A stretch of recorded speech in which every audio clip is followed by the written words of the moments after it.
Okay, I guess I'll start then. Is that my cue? Jaya Radha Madhava Punjabi Hari.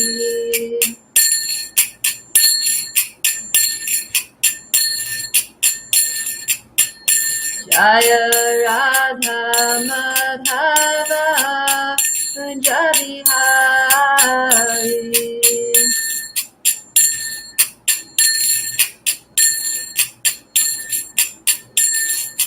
Gopi Jana Vallabha Girivardhari.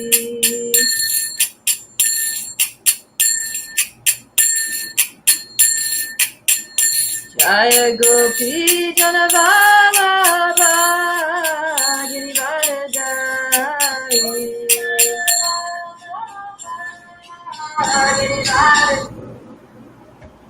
Yashoda Nandana Vrajajana Ranjana. Yashoda Nandana Vrajajana Ranjana.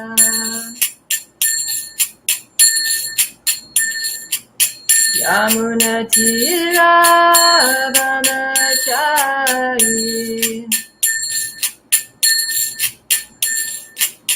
Yamuna Tira Vanachari. Jaya Radha Madhava Punjabi Hari.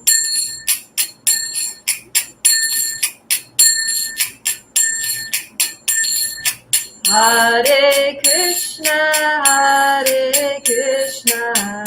Krishna Krishna, Hare Hare, Hare Rama, Rama Rama, Hare Hare.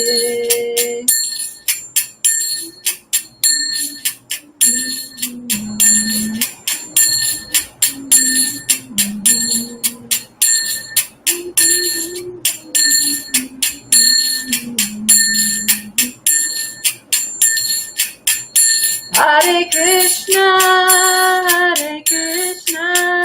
Krishna Krishna, Hare Hare, Hare Rama, Rama Rama, Hare Hare.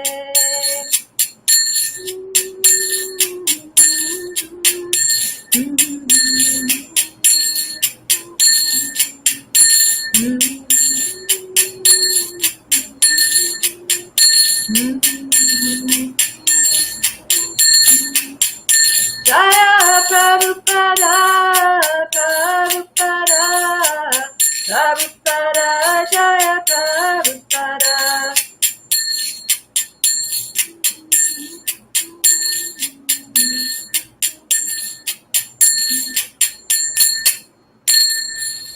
Jai Srila Prabhupada Ki Jai. So, welcome everybody to this morning's Srimad Bhagavatam class. We'll be reading from Canto 1, Chapter 7. This chapter is called The Son of Drona Punished. And we'll be looking at text 45 today. So the Sanskrit. Sa esha Bhagavan Drona Raja Rupena Vartate Tasyatmanordam Patnyaste Nanvagad Virasu Kripi. Sa esha Bhagavan Drona Raja Rupena Vartate Tasyatmanordam Patnyaste Nanvagad Virasu Kripi. So go to the word for word. I'll just say this. You can say it together with me if you have it there. Sa he, Esha, certainly, Bhagavan, Lord, Dronaha, Dronacharya, Prajarupena, in the form of his son Ashvatthama. Vartate is existing. Tasya, his. Atmanaha, of the body. Ardham, half. Patni, wife. Aste, living. Na, not. Anvagat, undertook. Virasuhu, having the son present. Kripi, the sister of Kripacharya.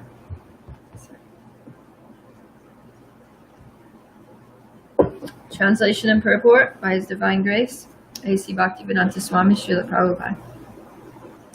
He, Dronacharya, is certainly still existing, being represented by his son.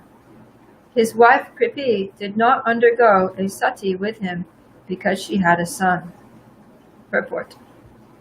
The wife of Dronacharya, Kripi, the pronunciation is Kripi, is the sister of Kripacharya. A devoted wife who is, according to revealed scripture, the better half of her husband, is justified in embracing voluntary death along with her husband if she is without issue. But in the case of the wife of Dronacharya, she did not undergo such a trial because she had her son, the representative of her husband. A widow is a widow only in name if there is a son of her husband existing. So in either case, Ashvatthama was the representative of Dronacharya, and therefore killing Ashvatthama would be like killing Dronacharya. That was the argument of Draupadi against the killing of Ashvatthama. Om Jnanatimidandasya Gyananjana Shalakaya Chakshun Militandena Tasmai Shri Gurave Namaha Shri Chaitanya Manobishtam Stapitam Dena Bhutale Swayam Rupa Kadamayam Dadati Swapadantikam Vanchakalpatirubhyascha Kripa Sindhubhya Evacha Patitanam Pavanebhyo Vaishnavebhyo Namo Namaha Nama Om Vishnu Padaya Krishna Prastaya Bhutale Srimate Bhaktivedanta Swami Niti Namane Namaste Saraswati Deve Gauravani Pracharane Nirvishesha Shunyavadi Paschatade Shatarane Jaya Shri Krishna Chaitanya Prabhu Nityananda Shri Advaita Gadadhara Shivasadi Gaura Bhakta Vrinda Hare Krishna Krishna Krishna Hare Hare Hare Rama Rama Rama Hare Hare. Okay, so before I start speaking, I'd like to ask the blessings of all of the Vaishnavas out there who are listening. Please empower me to say something which is bona fide and according to scripture, and which is purifying for myself, and which is inspiring to you all. Thank you for giving me this opportunity to speak, although I'm not feeling very well today. I'm going to try to do my best, so please, I really need those blessings. So here we're in the middle of this moral dilemma over what to do with Ashvatthama, whether to kill him or not to kill him, because definitely, according to his activities, he fully deserves to be killed, and we'll see that Bhima definitely wants him killed. Krishna also seems to be supporting him being killed, but then now Draupadi is, initially she was quite happy, she was very hurt by him killing her 5 sons, and so when Arjuna said, I'm going to go and bring back his head, and you can stand on his head and take your bath, that he was offering solace to her through that vow, and she was feeling some relief. She was like, yes, justice will be met and I'll be satisfied when he's dead. So that was her initial feeling, but now she's totally changed her tune, and she's saying, no, don't kill him. And the reason is because the only reason that Kripi didn't undergo the sati rite upon the death of her husband Dronacharya is because she had a son, and that's what the verse is talking about. And so you can look at the Sanskrit a little bit here, and that will bring out more of the mood of what's going on. So this is Draupadi speaking, and she's saying, Saesha Bhagavan Drona. That's interesting here because she's using the word Bhagavan in relation to Dronacharya. And, sometimes we see this in the Srimad Bhagavatam, and I suppose in other places. Like, for example, sometimes Narada is addressed as Bhagavan Narada. So Bhagavan, of course, means the Supreme Personality of Godhead, but sometimes it's also used as a way of glorifying an exceptional personality, like a very great personality who's almost, on the level of Bhagavan, or somebody who represents Bhagavan. So in the same way that Narada, who's sometimes called Bhagavan Narada, is like a famous guru throughout the Bhagavatam. We see he has so many exalted disciples, Prahlad and Dhruva and others. And so here she's drawing out this point that Dronacharya is, he's your guru. She's talking to Arjuna and her husbands, that Dronacharya is your martial guru. He's like the representative of God for you. And so, and he's still living through his son. And, how can you cause pain to his wife by killing the person who is basically non-different from your beloved guru, your worshipable guru? So this is the argument that she's making. And so the word here is praja rupena, that how is Drona still alive? Through praja rupa, in the form, the rupa of praja, of the son, of praja means given birth. So he's in the form of that person who he's given birth to, who has taken birth from him. So, and then another point that's made here that I'll talk about is that it says in the third line, Tasyatmano ardam patnya aste. So the word here is, what I want to draw your attention to is atmano ardam. So atmano is like atma, or the soul. Sometimes atma means the body, the soul, the mind. We can take it in general to mean the self.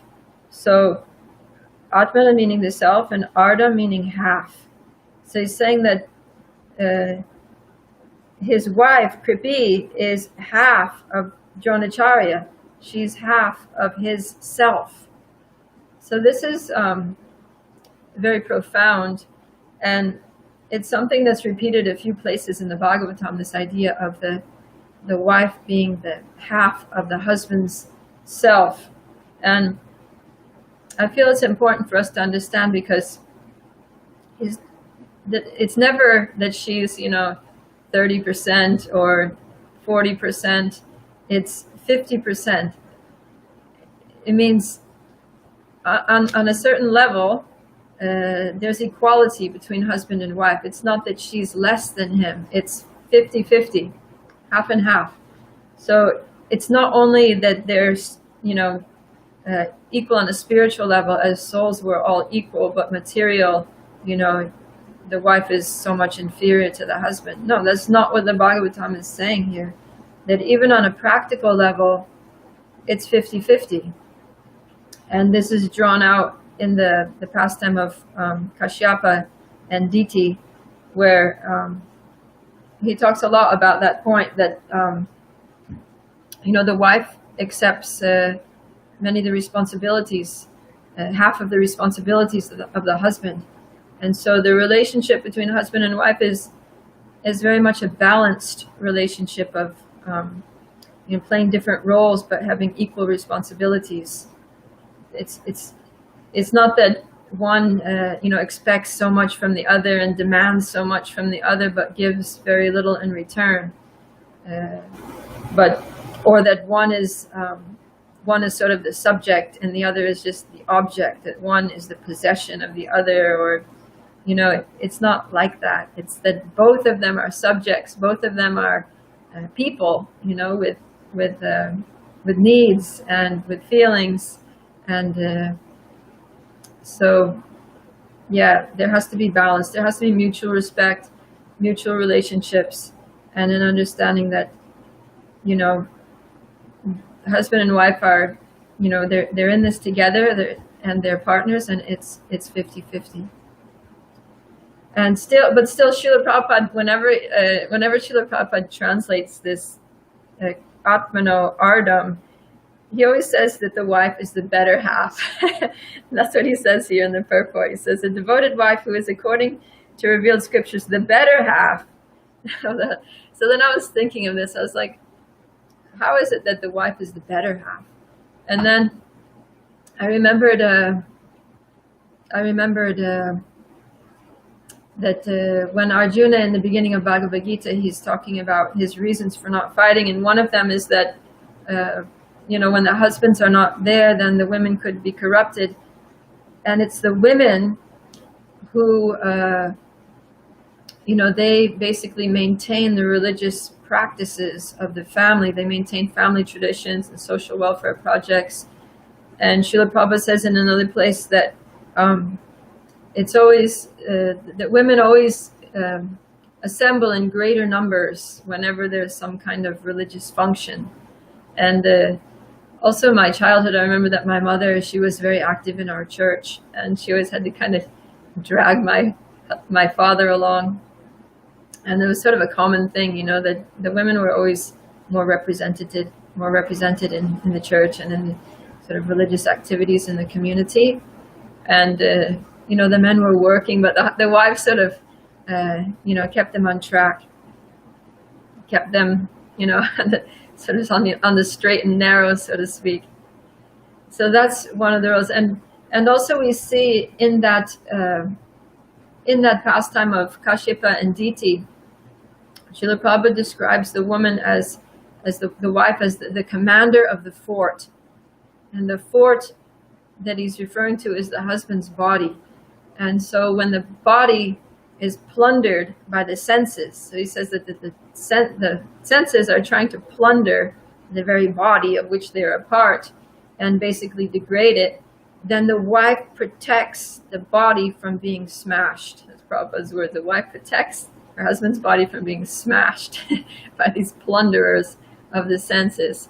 She saves him from basically becoming a debauchee and degrading himself.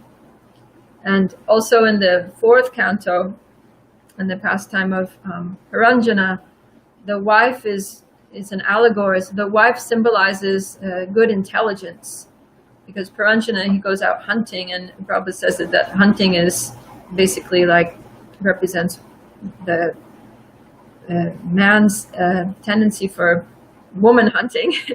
And so his wife is his good intelligence, that she reasons with him, and she's like, no, you should stay home and be peaceful. You know, like, what you have is here. Whatever you need is here at home, and you should just restrict yourself and be religious and do the right thing. So that's why Kashyapa Muni says, as one can cross over the ocean with seagoing vessels, a man can cross the dangerous ocean of material existence by living with a wife. So those are some of the ways in which the wife can be seen as the better half. Although they both have very important roles, and yeah, there should always be mutual respect. But I just wanted to bring out that point a little bit, because you know, often you know, women are kind of really slighted in different ways, and so it's good to have a balanced view, and so we can value and appreciate each other's contributions. So here, Kripi was the dedicated wife of Dronacharya, but she didn't perform the sati rite because her son was there. So this sati rite was an ancient tradition which is not at all for Kali Yuga, which is definitely not encouraged in this day and age. But it was actually a very noble thing for the woman to enter the fire, the funeral pyre, during the time at the time of her husband's cremation.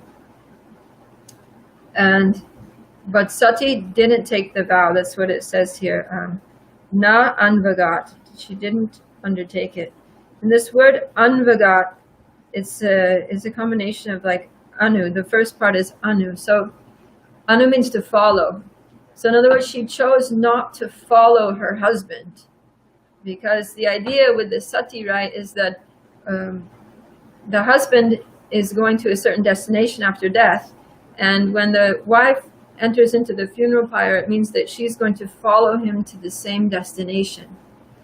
So in the situation of Dronacharya and Kripi, this was actually a great opportunity for Kripi, because well, first of all, Dronacharya left his body on the battlefield. So we know from Bhagavad Gita that if a warrior dies on the battlefield in the line of duty, fighting in a religious war, then Svarga Dvaram Apavrita, it opens for him the doors to the heavenly planets. But even beyond that, so he was definitely at least going to the heavenly planets, which would have been a promotion. But beyond that, because Krishna was present on the battle of Kurukshetra, and the pure devotees were there, the Pandavas, and because the whole purpose of the battle was Krishna's will, it was actually a very spiritual function, the battle of Kurukshetra. And so Srila Prabhupada says that the warriors on the battle of Kurukshetra, actually, they all got liberation. They went to Vaikuntha. So Kripi, knowing that her husband definitely would have been elevated, she actually she voluntarily, what's the word? She kind of voluntarily deprived herself of the opportunity to go back to Godhead, basically, or at least to go to the heavenly, at the very least to go to the heavenly planets. So this was actually a big sacrifice for her. She gave up a great opportunity, and I mean, not only that, not only spiritually speaking, but to continue to be with the man that she loved and who she had dedicated her a life of service to. So she gave that up. She gave up the chance to go to a higher destination, and she chose to stay on the earth in a miserable condition, as a widow, basically, although Prabhupada says that she's not really a widow because her son is there, but basically like in the aftermath of a huge war where almost everybody in the family, almost everybody that was dear to her was dead, and trying to pick up the pieces of life without her husband. And she did all of that just for the sake of her son. And then we see that this son, he turned out to be somebody that probably, if she knew all that was going to happen, she would have just went into the fire. But yeah. So I was thinking a little bit about this point of, generally, like from a Western point of view, when we look upon the tradition of sati rite, it seems like barbaric. It seems horrible for the woman, but actually, it was a blessing for the woman in the case that her husband was actually going to a higher destination. And I was thinking of it in terms of, if you look at it in terms of something that we can relate to. And perhaps nowadays the relationship between husbands and wives is not so, hopefully there are some really good relationships out there where you would want to give your life to, you would be willing. But I think something that we can relate to is like the relationship between Srila Prabhupada and his disciples. Many of you out there listening, I know, are Srila Prabhupada's beloved disciples. So at the time when Srila Prabhupada left this world, I'm sure that there are many disciples of his that, if given the opportunity, if Srila Prabhupada said, if any of you would like to come with me when I depart and assist me in my next, preaching engagement, or would like to accompany me back to the spiritual world with Krishna, then just say so and I'll bring you. I'm sure that many of them would have been like, yes, Srila Prabhupada, take me with you. I'm ready to go. I have nothing here. I just want to be with you. So that, I'm sure they would have seen that as a wonderful opportunity and a blessing. So that was kind of like the consciousness of the wife when she had such an elevated husband, and a husband that she was so dedicated to, that it would be like very difficult for her to live in his absence. So, yeah. So as I was saying, like, yeah, Kripi forewent, if that's the word, forewent this opportunity, because as it says here, Virasu, that she had this son, so-called Vira, heroic son. He was supposed to be a heroic son. I mean, Draupadi's being extremely liberal here in her glorifications of Dronacharya and Ashvatthama. And it shows how Draupadi is such a noble person, that she's willing to offer such high regard for these personalities that actually were acting as enemies towards her family.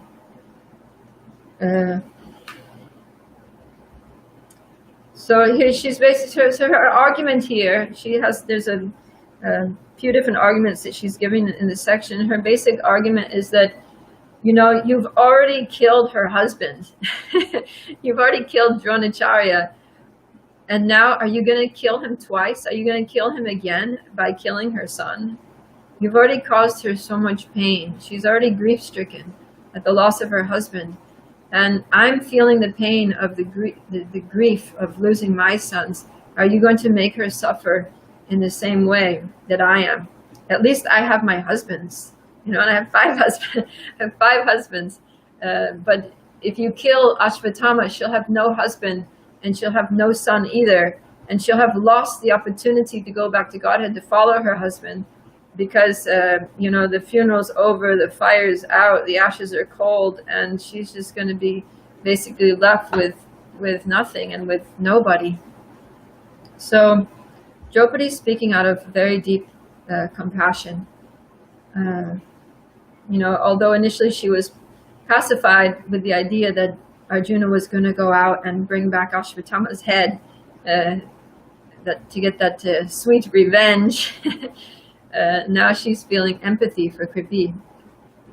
And so what's happening here is very significant, and I feel like it's also very instructive for us, because what Draupadi is doing is she's putting aside her own feelings about what's right, what's fair, what's justified, in consideration of the feelings of another person. And I feel like, at least speaking for myself, this is really the stage that we need to come to in our dealings with others, that putting others' feelings before our own. And this is really what genuine love is all about, is that you put the needs of the other person first. You're always thinking about the other person's feelings, even at the expense of your own personal inconvenience, your own temporary happiness. And I say temporary happiness because by putting the other person's feelings first, it's actually going to bring us a higher happiness. It's ultimately going to bring us more happiness than just sort of thinking selfishly about our own feelings. And we see this, in the lives of many great devotees. We see it in the gopis' love for Krishna. When Krishna had a headache and they were asked for the dust of their feet, they were like, yeah, sure, take the dust. We don't care if we go to hell. We just want to make sure that Krishna is not suffering a headache. So they didn't care about their own happiness. They just cared about Krishna's happiness. And this was the what was at the root of their happiness, that the happiness that they were feeling was actually always greater than what even Krishna was experiencing, and that's why he had to come in the form of Radharani to experience that happiness, to experience that love.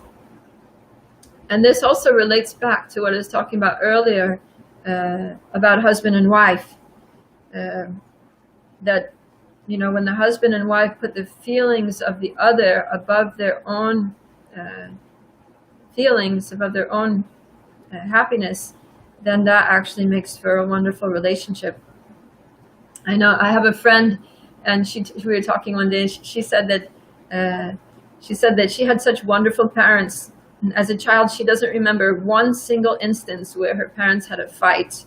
Of course, they would sometimes have different opinions, but it would never become a fight.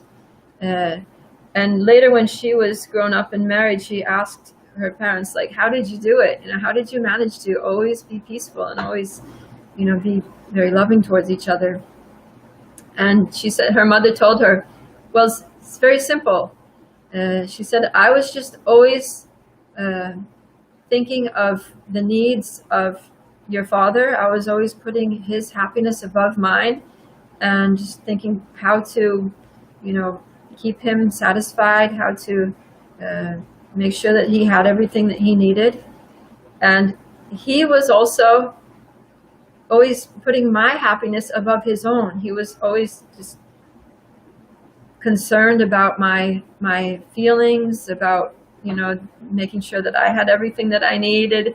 And so, because I knew that he was always looking after my needs and my happiness, then I didn't need to think of my own happiness. I never needed to think selfishly, because I knew that he was always thinking about me. And he never needed to think selfishly, because he knew that I was always looking after everything that he needed. I was fully taking care of him. And so they could both just be free from selfishness and think about the other. And in this way, they were always just secure and happy, and they had everything that they needed. And because of the gratitude that this fostered, they felt so grateful to each other that even if there was some difference of opinion, it would never amount to much. You know, they would just, because the one would be always willing to concede to the other, and the other would be willing to concede to the other. And so there was just this very sweet, loving relationship where, you know, it was really that thing, that 50-50. They were taking care of each other, mutual respect, mutual appreciation, which was an ideal husband-wife relationship. So this is what we need to work towards, you know, in our marriages and all of our relationships. And it reminds me of something that from Narada's instructions to Dhruva Maharaj. He said that when we actually relate to people properly, when you know, we see people who are more qualified with when we're happy to see them, when we're respectful towards them, and when we make friendship with equals, and when we're compassionate to those less qualified than us, then that actually frees us from all of the tribulations of material life. It's a very mystical thing, that just by dealing with each other properly in a loving mood and trying to always uplift and inspire each other, then that's actually what makes us happy. That frees us from material miseries. That's what Narada Muni says. So I want to get back to the other point here in this verse about the son representing the father. So we can see this in a few different places in the scriptures. For example, in the Chaitanya Charitamrita, King Prataparudra, he was really, really wanting to have darshan, personal darshan with Lord Chaitanya. He wanted to meet him. He wanted to have opportunities to serve him. But because he was a king and Lord Chaitanya was a strict sannyasi, he refused to meet him. And then, of course, Lord Chaitanya's followers were insisting, please, you know, he's not an ordinary king. He's a pure devotee. He's done so much service. He's given so much facility to Ramananda Roy. He's always just thinking about you. And, you know, please reciprocate with his devotion, basically. So the devotees were, begging and begging the Lord to meet him. And then finally, Lord Chaitanya was adamant, but he said, I won't meet with him personally, but if you really insist, then bring me his son, because the son represents the father. And in the purport to that verse, Prabhupada quotes this verse. This is what is it said here? No. Anyways, Prabhupada quotes this verse. Angad sabhavasi hridayad abhijayase atmavai putra namasi sanjiva sharada shatam. So this is the actual Vedic verse that makes this point. It's from the Brihad Aranyaka Upanishad, and the translation is, you have taken birth from my various limbs and have arisen from my very heart. You are my own self in the form of my son. May you live through 100 autumns. So this is the Vedic quotation that says that the son is the son is non-different from the father. In the case of Maharaj Prataparuja, it was very fortunate. The king's son happened to be so handsome, so beautiful, that he reminded Lord Chaitanya of Krishna. And so when Krishna saw him, he just became ecstatic in thoughts of Krishna. He immediately embraced the prince, and he was, overwhelmed with ecstatic love. So then afterwards, when the son went home, then Maharaj Prataparuja embraced his son, and he was also filled with the ecstatic love, just as if he had embraced Lord Chaitanya directly.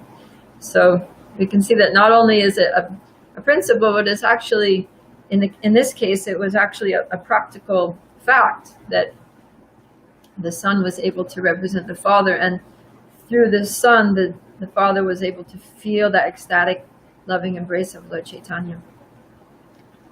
So another place where this principle is applied is in the case of Romaharshana Sutta. So Romaharshana was about to speak the Srimad Bhagavatam, and all the sages of Naimisharanya was there. But then Lord Balaram, who was on pilgrimage, and he just happened to go to, Naimisharanya because it was a holy place on his pilgrimage. And, when he entered the scene, then all the sages stood up to offer respect to Lord Balaram, knowing that he's the Supreme Personality of Godhead. But Romaharshana Sutta, because he was sitting on the Vyasasana, he thought, well, I don't need to stand up. And also, it said that there was a little bit of pride in his heart that, why should I stand up? I'm the speaker here. And a little bit of lack of faith in the divinity, the supreme position of Lord Balaram. So that's really what Lord Balaram picked up on. And he thought, well, who is this rogue who, doesn't offer me respect and thinks that he's qualified to sit on the seat of Vyas? I'm going to, show him. So he picked up a blade of kusha grass, and he just touched Romaharshana's body with the tip of that kusha grass, and he died immediately on the spot. So the sages, they were really upset with this because, one, they were eager to hear the Bhagavatam, and two, they had just all given him the benediction that he would live a long life. So these powerful sages give his blessing, may you live a long life, and then he died within moments. So they're like, no, this is just wrong. And so Balaram said, okay, well, if you want, I can bring him back to life. And they said, no, you're the Supreme Personality of Godhead. What you've done is good and should not be reversed. But at the same time, our blessing should also not be reversed. So you have to, they said to Balaram, now you have to find a way by which your action is upheld and our blessing is also upheld. that Romaharshana lives a long life and speaks the Bhagavatam, but at the same time, he's killed. So how's he going to do that? So then the solution is get the son, because the son is non different from the father. So that's what they did. They got Sutta Goswami, and that's why Sutta speaks the Bhagavatam to the sages at Naimisharanya, because he represents the father. So in that purport in the CC, relation to Prabhupada Priya, this idea of being the son being non-different from the father, Srila Prabhupada says it's not only in the Vedas, but it's in every revealed scripture. And we can see it's a very big principle in Christianity where Jesus, the Son of God, the Father, is seen as non-different from God. And I mean, actually, as on a principle, that's true, like we've just been talking about. And Srila Prabhupada recognized this. He actually said, yeah, the Son of God is non-different from God, and so Jesus is non-different from the Son of God, and in that he's a representative of God also. And that's what we sing every morning, Sakshad Haritvena, that the spiritual master is he's non-different from the Lord because he's directly representing the Lord. And his qualities are also godly. So we see that's definitely a case in relation to Christ. And so Srila Prabhupada, in many cases, he readily agreed that Jesus was the Son of God.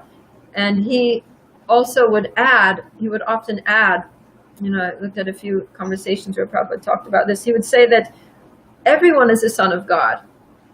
As Krishna says in the Bhagavad Gita, he says that, I am the seed-giving Father. So, but Prabhupada says that, but Jesus was an especially favorite son. And why? And then he gives the reason. Because he was sent to a particular place to reclaim the conditioned souls back home, back to Godhead. So what makes Jesus a favorite son of God is that he's engaged in the mission of reclaiming the fallen souls and helping conditioned souls to get back home, back to Godhead. So since we are also sons of God, then we can also become favorite sons of God by assisting God in his mission of bringing these fallen souls back home, back to Godhead. And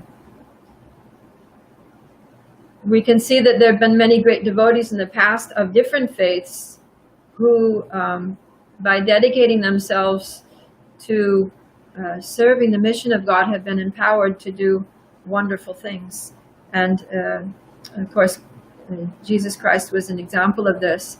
And Srila Prabhupada is also an example. And there are many of the acharyas in our lines, like Narottam Das Thakur, Srinivasacharya, Bhaktivinoda Thakur, that just did like amazing, superhuman things because they were fully dedicated to the mission of the Lord. So, unfortunately, Ashvatthama didn't follow in the footsteps of his father. He disgraced his father immensely. He did things that would have, made his father roll over in his grave, as we would say, so to speak, because he was, not in a grave. But anyways, he disgraced his father, and even Dronacharya was disgusted with him for killing the 5 sleeping sons of Draupadi. And as a result of his abominable activities, Ashvatthama, he rather lost his power. He became weak, and he was ostracized from society, and he basically went insane. So if we go back to our own situation as sons of a wonderful Father, of Krishna, who is the Father of everyone, and also we can look at ourselves as that our spiritual father is our spiritual master, or Srila Prabhupada, who is the founder Acharya, who is basically the father, the preeminent Shiksha Guru for everyone in this movement. And so we don't want what happened to Ashvatthama to happen to us. We don't want to disgrace our father. We want to rather follow in the footsteps of our spiritual masters and make them proud of us by dedicating ourselves to the mission of the Lord and to be empowered by them. And that way we can become like, I mean, it's not that we're ever going to become identical with God, or we're never going to become even, on a level of Srila Prabhupada, but it's like a matter of, and even here with Dronacharya and Ashwatthama, it's Achintya Bheda Bheda Tattva, that simultaneously one and different. So Prabhupada would give that example of the iron rod and the fire, that when you put as long as the iron rod is in the fire and you keep it there, then it will take on the qualities of fire, and it will be able to perform the function of fire, and that if you touch it to something, it's going to ignite that something. So in the same way, as long as we keep ourselves aligned with the mission of Srila Prabhupada, with the mission of Krishna, then we'll have the potency of the Lord. Will be infused with, of course, not all the potency of the Lord, but with a little bit of the potency of the Lord, a little bit of the potency of Srila Prabhupada, in order to do wonderful things in their mission. And so this is the sense of oneness. The Prabhupada would say that we don't become one with God, but our oneness is, we don't become one in the sense of merging, but our oneness is a matter of oneness of interest. And by having a oneness of interest, then we can really do wonderful things in the service of the Lord. So this is some of the points that I wanted to draw out from this purport. I guess we can stop now. If there are any questions, I think the best way to send in questions was what some of you did last time, is to text them in to Pran Govinda Prabhu, and then I can see those on my phone through Facebook Messenger, or those of you who have me as a contact, you can just send me a text message or whatever. So I don't see any questions yet. I'll just give you all a few minutes. Unless there's something on my little side panel here. Let's see.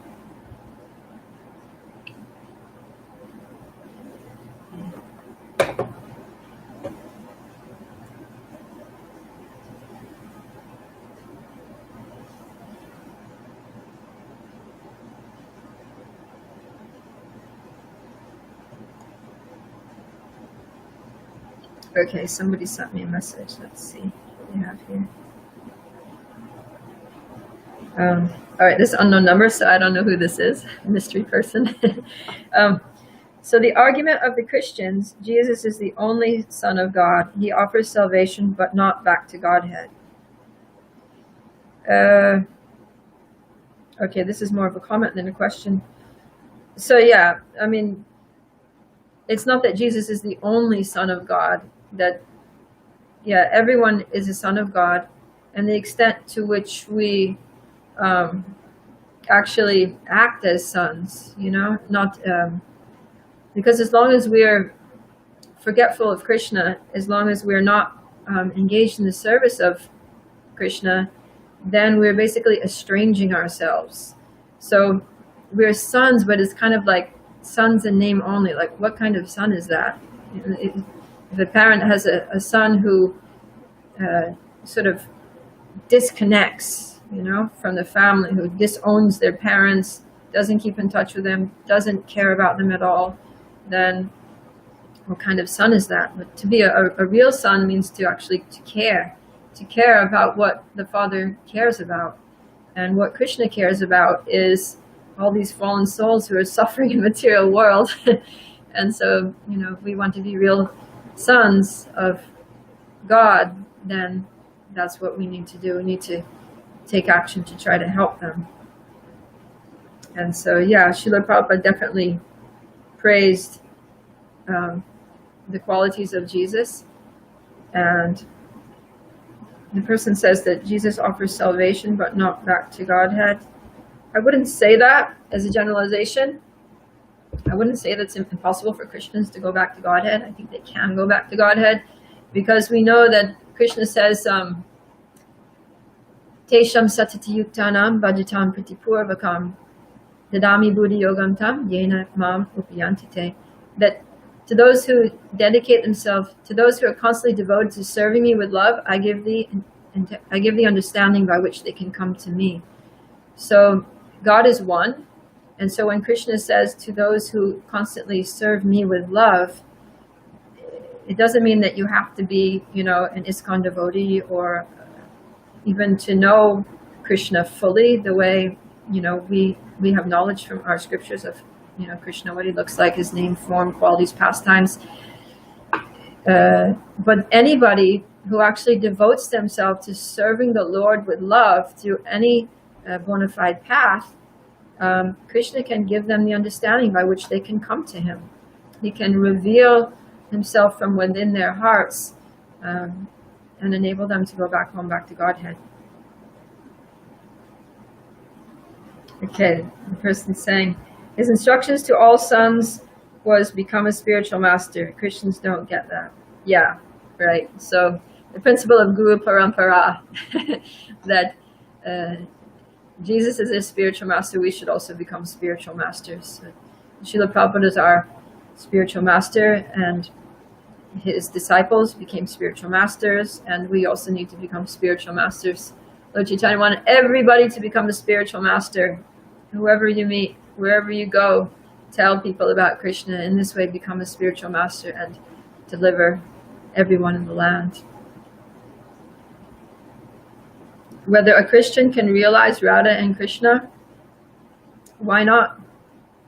I don't think it's impossible. It might be difficult, but it's not impossible. Nothing's impossible for Krishna. It just depends on our sincerity.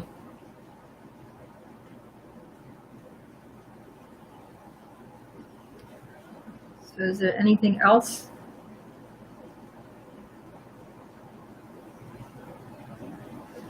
I was actually thinking about this when I was thinking about the class. I was thinking that we say that the wife is half of the husband's body. So does that mean that a person that doesn't have a wife is not complete? Half and half. You need the other half. You're missing your other half. So I was thinking about that, and I was thinking, well, no, obviously it can't be. So then I remembered the verse from the verse from the Ishopanishad where it said that Om Purnamada Purnamidam Purnam Udachite Purnasya Purnam Adaya Purnam Eva Vishishite. That the the personality of God is perfect and complete, and because he's completely perfect, everything that emanates from him is also complete in itself. So that means that every soul is complete in themselves. But what it means to be complete in yourself means to have a relationship with Krishna, because that's who we are. Our identity is servants of Krishna. So to be complete in ourselves means to be completely aware and functioning in the capacity of the self, which is service to Krishna. So that's where we find our completeness. And Prabhupada says in the purport to that invocation of Sri Upanishad that any experience of incompleteness is due to forgetfulness of our connection with the complete whole. And so, yeah, to feel that completeness, we need to be really super connected to Krishna. And that's how, those who are not married, brahmacharis, vanaprasthas, and sannyasis, they can be completely satisfied in their lives because of the full dedication to the service of Krishna. Not that grihastas don't, but they really need to be fully dedicated to the service of Krishna in order to maintain those ashrams. It's kind of like, in any case, we're complete, but it's like a screw in a machine. So you could say that when the screw falls out of the machine, it's still a complete screw, but it's completely useless because it's not doing its function. So we don't want to be completely useless. We want to be complete and completely useful in our constitutional function of serving Krishna, and that's how we'll be completely satisfied. So let's see, somebody else said something here. Referring to Krishna Nandini's talk yesterday, how she and her husband are of different faiths, and yet they live harmoniously in Krishna consciousness. He is a Muslim, yet he's on the Grihastha Vision team and assists his wife in devotional service. Krishna is there for everyone, not just Vaishnavas. Yes, thank you. That's a very good example. And I'm sure that her husband has had a lot of realizations of Krishna through his service to Krishna as a servant of his wife and also as a practicing Muslim. So that's a very balanced and very healthy practice of spirituality. Thank you for that comment. Anything else?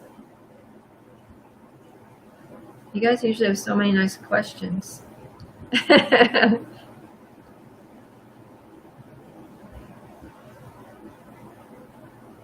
Where's Mother Ragatmika today? She always asks me a hard question.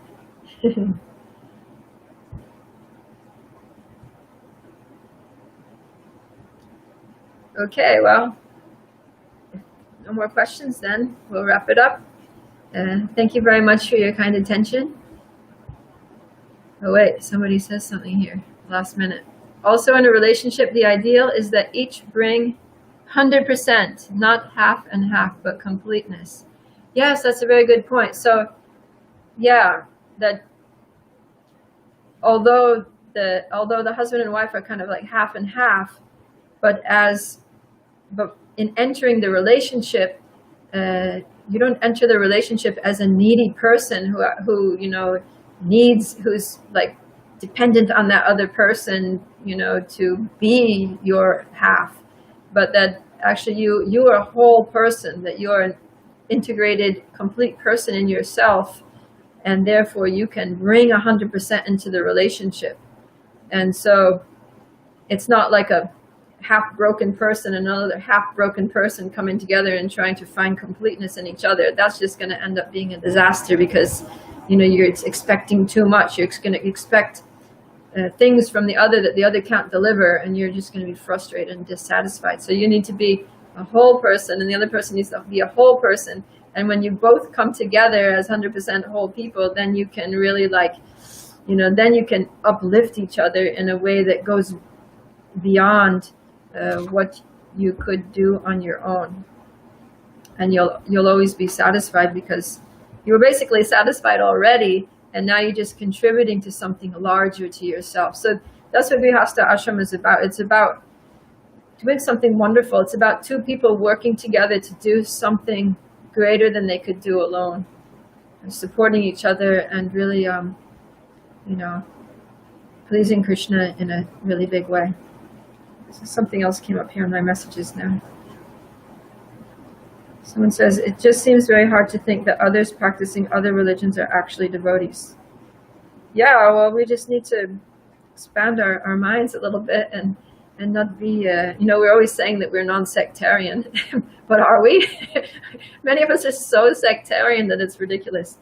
So, yeah, Prabhupada would say this is not a sectarian movement. And he would tell people, you don't have to change your religion. You just have to add Krishna. Just, add this knowledge of Krishna to whatever you're doing. And I feel like Krishna Nandini's husband, Tariq, he's a very good example of that he continued to practice his religion, but he added Krishna. He added Krishna consciousness in the service of Vaishnavas to his life.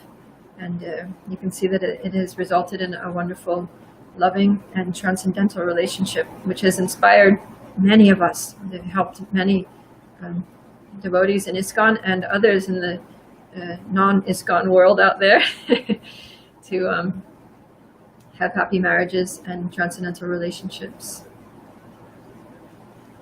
Okay, so I guess I'll end here. Thank you very much. Grantaraj Srimad Bhagavatam ki jai. Srila Prabhupada ki jai. Anantakoti Vaishnavrinda ki jai. Gaur Premanandi Hari Hari Bol.